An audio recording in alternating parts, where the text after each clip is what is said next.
Welcome everyone to Monday Morning Morons for December 9th, 2019. This week, let's pick up where we left off before Thanksgiving. Racism. Specifically, the modern day, apparently acceptable brand of it.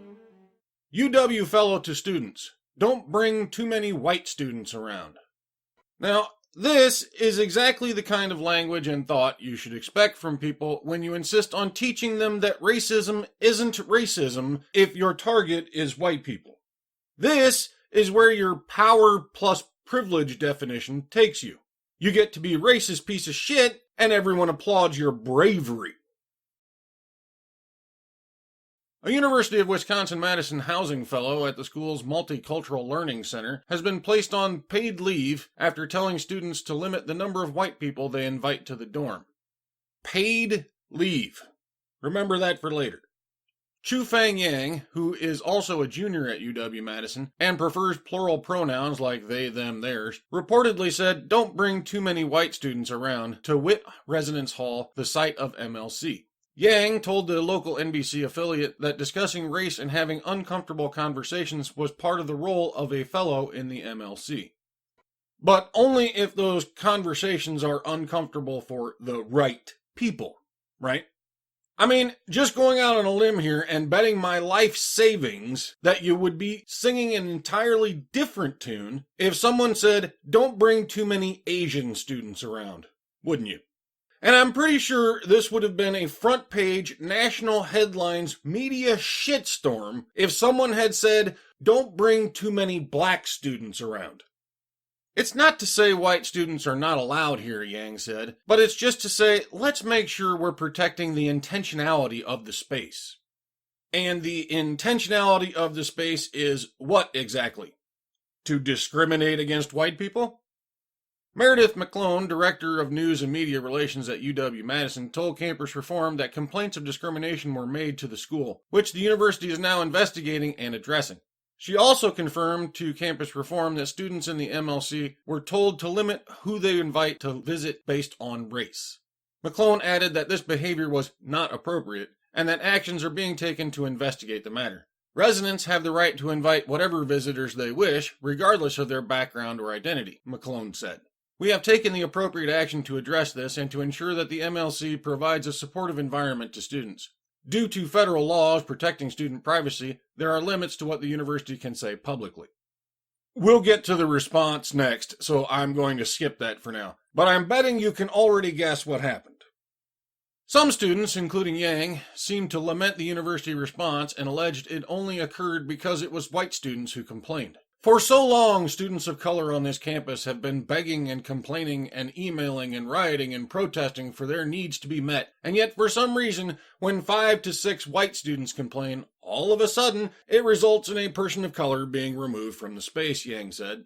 Is it truly that they're so uncomfortable around me, they don't feel safe, or is it just that they're uncomfortable because for the first time in their life, their whiteness and their white privilege is being challenged, Yang added. It's okay for white people to be in that space, but if white people are going to be there, they need to respect the people of color are a priority here, Yang told Madison 365. Yeah, fucking white people. How dare you complain when I'm being a racist piece of shit? If you want to be in my space, you can, just as soon as you kneel, kiss my boots, and tell me how superior and more important people of color are. You see what I mean, though, right? These people have been so thoroughly steeped in the current day acceptable version of racism that they don't even realize how fucking racist they're being. To them, this is totally normal, and you are the racist for not accepting their racism. I mean, fucking bravo to the social justice crowd, really. You've literally managed to convince people that up is down. That's not an easy thing to do. Another student, Lisa Yaj, defended Yang's remarks. "I think what Chu-Fang was trying to say is that when you bring people to this space, you really need to be intentional of who you bring, so that they don't harm the other marginalized students on the floor, so they don't re-traumatize students who are basically just trying to live and survive.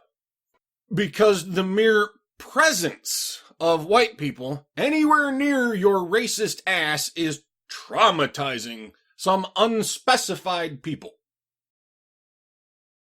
MLC resident and UW-Madison student Lisa Yang agreed, writing in a Facebook post that white people and those who enable white people's harm will always be uncomfortable. Yang said that white students who were bothered by the incident are not ready to repair the harm.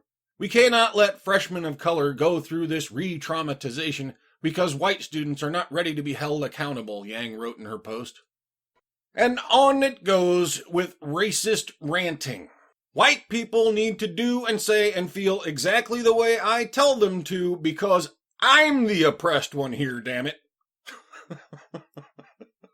Here we have the racist screaming about everyone else's racism. I mean, it's so fucking stupid at this point, I can't help laughing. Why in fuck's name anyone takes you shit stains even remotely seriously is the part that just baffles my mind. But, enough of that. Let's skip on to the aforementioned response and see just what the campus decided to do when confronted with such an obvious case of racism and discrimination. Student protest suspension of don't bring too many white students around employee. Students at the University of Wisconsin-Madison protested the suspension of a dormitory employee who had told residents not to bring too many white students around. Chufeng Yang, who works for the Multicultural Learning Center at Witt Residence Hall, told a local NBC affiliate he did make that comment, adding, "It's not to say white students are not allowed here, but it's just to say, let's make sure we're protecting the intentionality of this space." Yang was put on paid leave while the university considers the appropriate responses. Naturally, a gang of utter morons gather around to support the racist because it's the right racism. I'm shocked. How about you?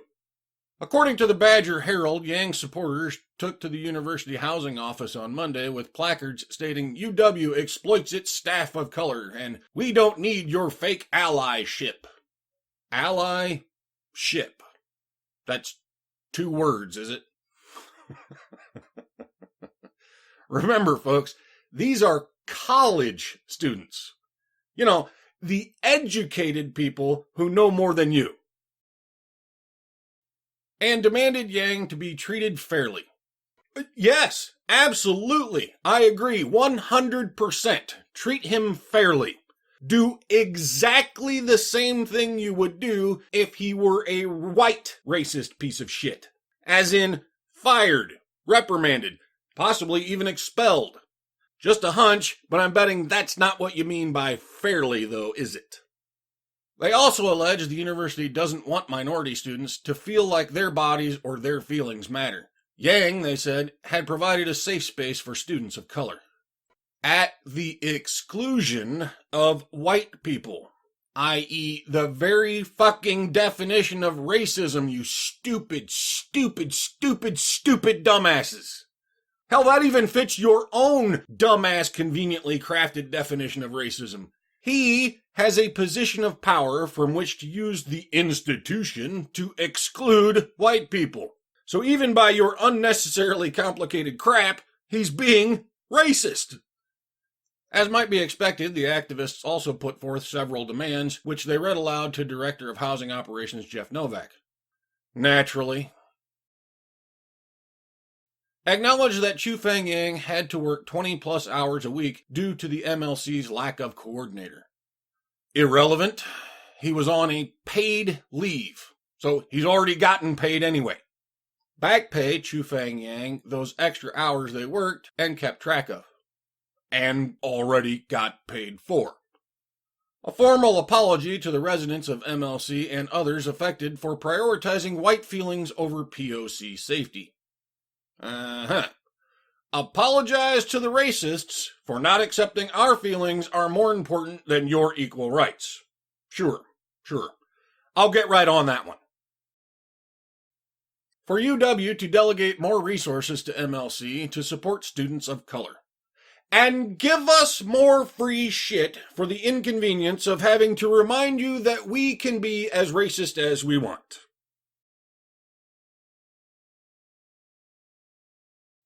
Update. According to a report by Wart Radio, Yang actually was reinstated about an hour before yesterday's protest. Wart intern assistant news director Sean Soman told the College Fix Yang confirmed this with the station via phone conversation, as did UW spokesman Meredith McClone via email. And there we go. What was the college's appropriate response after thoroughly investigating this, in their own words, inappropriate behavior? Nothing. Absolutely nothing. In fact, less than nothing, because Yang still got paid not to work. Way to go, UW. Clearly you're on the front line, standing tall against racism wherever it's found. What's next, Bob? Social justice program says teachers should reject and resist parents who disagree with it. That's right. Because parents are the only people who can stop this social justice indoctrination bullshit. And they know it. So, all your kids belong to us.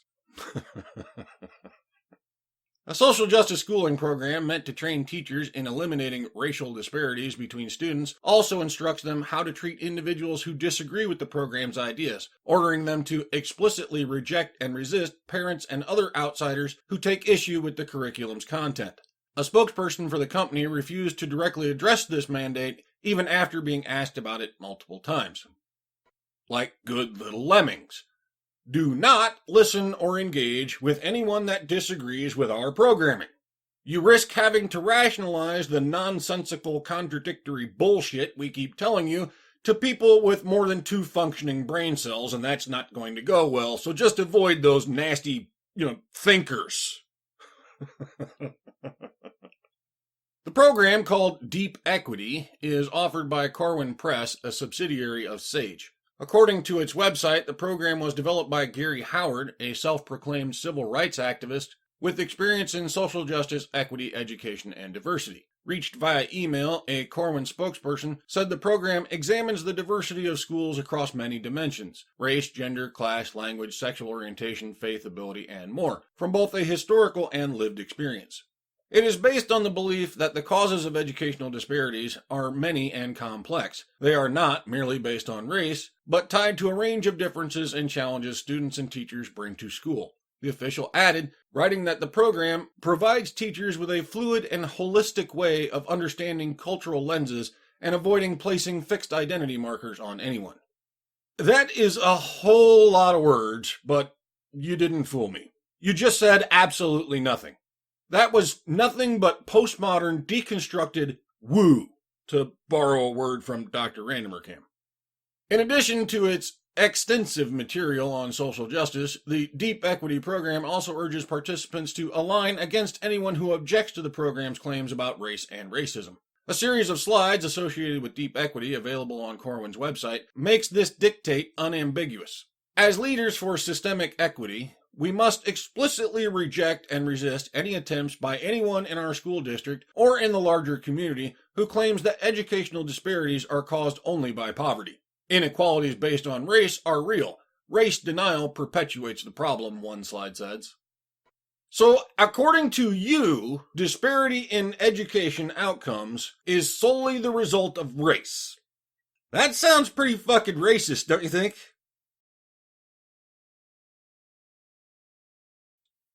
The Corwin spokesperson dodged repeated questions about this material, responding to an initial query of several questions, among which was a question about the reject and resist instructions. The official wrote, at one point, Deep Equity welcomes all opinions from parents and others in the community and thrives when a variety of perspectives are discussed openly. While it is based on certain evidence-based tenets and embraces research over other forms of information, we've found that conflicting opinions can lead to incredibly valuable conversations. So, when asked about your own course material, you say exactly the opposite of your own course material. Yeah, that's totally the person I want teaching children. A total fucking liar.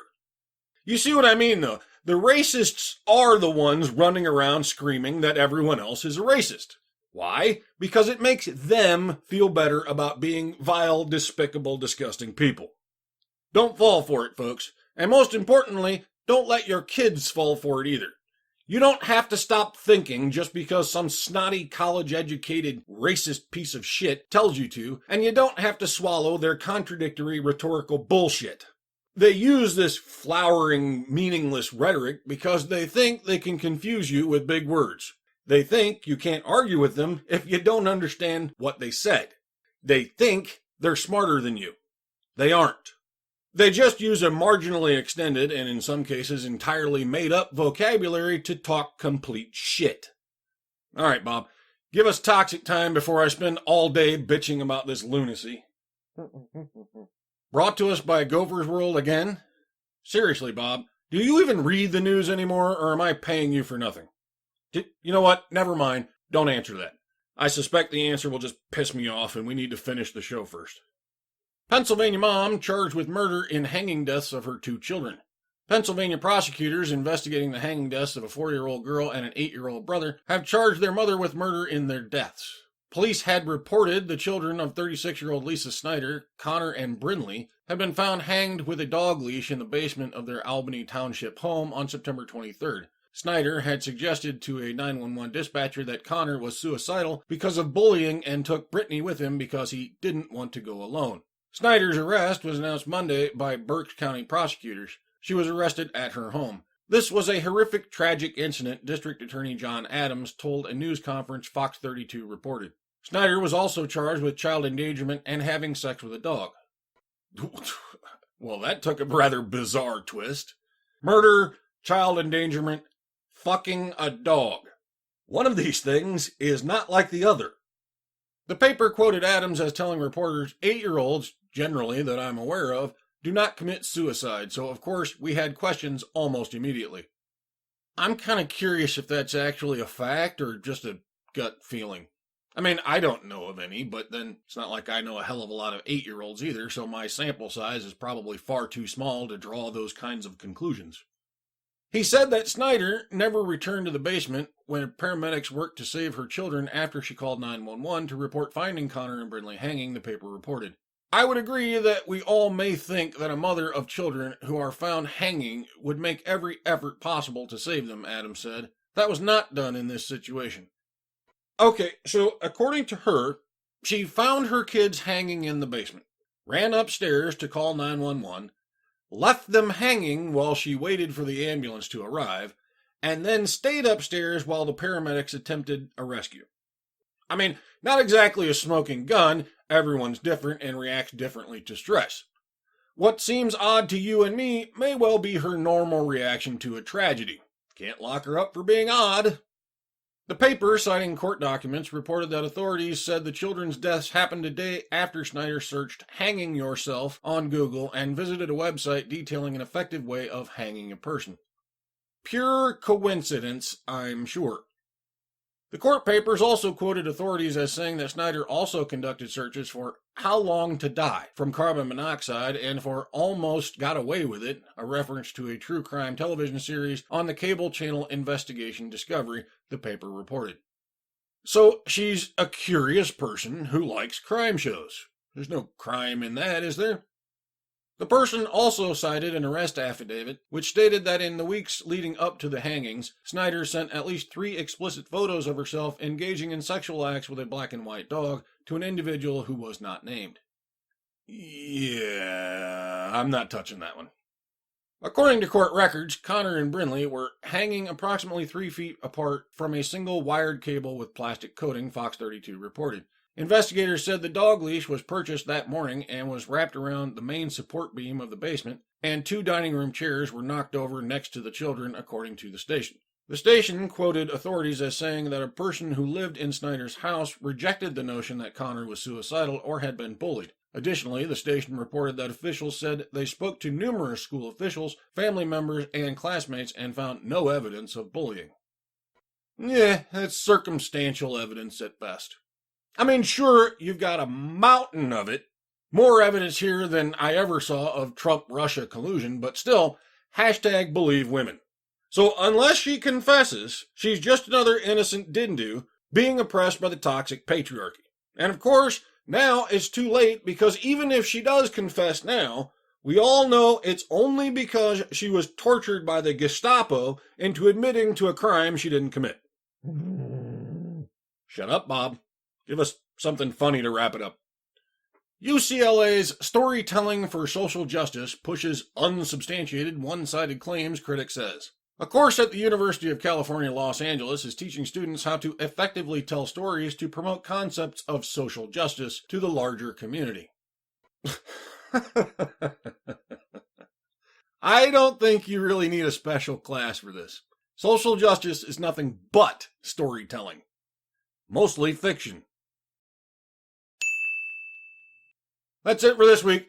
Remember the social justice mantra: women are victims, men are oppressors, and feminism is just about equality. I'll see you all next time.